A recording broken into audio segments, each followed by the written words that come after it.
ye kongeye kubasuhuza, mwiriho neza, murakomeye. Makuru ki?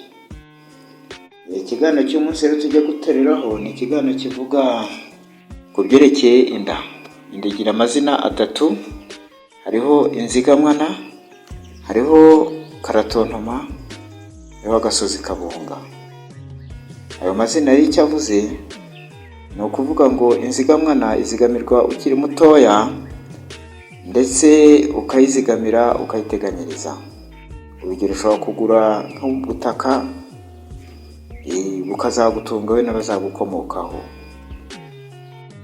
Karatontoma rero iyo bigeze saa 3 za mu gitondo ni ukuvuga ngo iyo nda irakubaza uko biba bikomeye kuri wowe, amakuru agacicikana, ukavuga ati ese nta gasuru karaye, ntacyo kunywa cyaraye, ukajya kuyishakira. Agasozi kabunga rero ni ukuvuga ngo uyijyana ahantu hose aho ugiye uri kumwe nayo, kuko ibiri imbere yawe uyireba. Twatanga urugero nko muri 1994 abantu bagiye Kongo barayigendanye, bagezeho barya ibyaho, barya ibitoki, barya amateke za ndingi na za sake, ariko igihe kigeze baragaruka. Icyo rero ni ikintu kigaragara ku nda gikomeye cyane. Niyo mpamvu ari agasozi kabunga, kuko Imana yashyize imbere yawe aho uyireba ukayishakira, ukayicira inshuro, ukayicira impagata kugira ngo ukunde ubeho. Ndetse niyo wize amashuri meza ukayarangiza ugahabwa akazi, ninde ugukorera. Rero niyo mpamvu ari agasozi kabunga. Kandi iyo umaze guhaga ijya imbere ukabibona ameze nk'ikirunga, ukabibona agasozi kagaragara buri wese akaba akabona ko haze bijuse rwose. Nda rero ni akamaramaza gakomeye cyane, buri wese uri ku isi iramurindagiza, kuko buri gihe cyose buri musaba.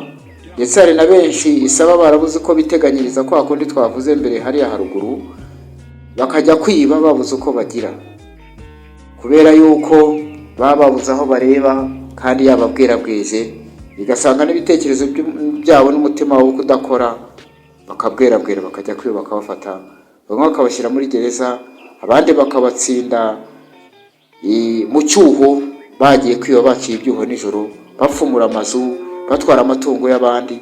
Mbese ni ibintu bikomeye by'inda. Inda ni akamaramaza, ntabwo umuntu ibyo yavuga ngo birangize.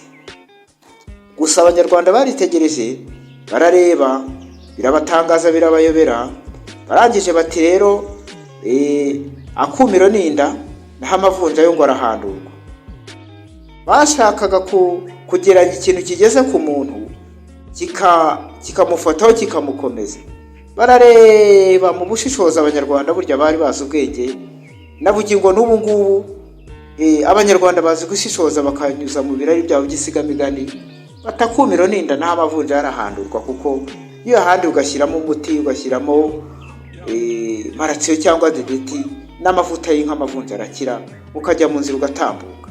Kandi nabwo wakoze isuku iwawe mu rugo, ugakubura, ukirinda umukungugu, ukaryama heza, ntago amavunja kugeraho. Ariko amavunja ubu mu Rwanda agire ngo yabaye nk'umugani, ntabwo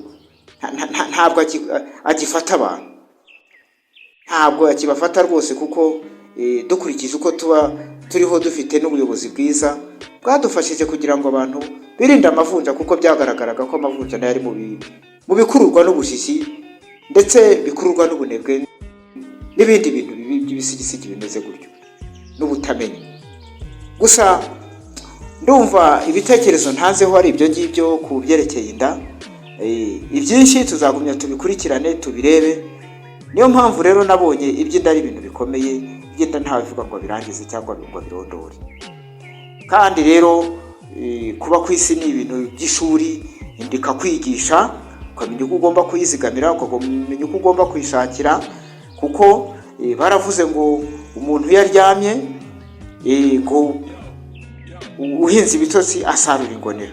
Ubwo rero iyo usaruye ingonera niho uvamo uvaneza mu kwiba.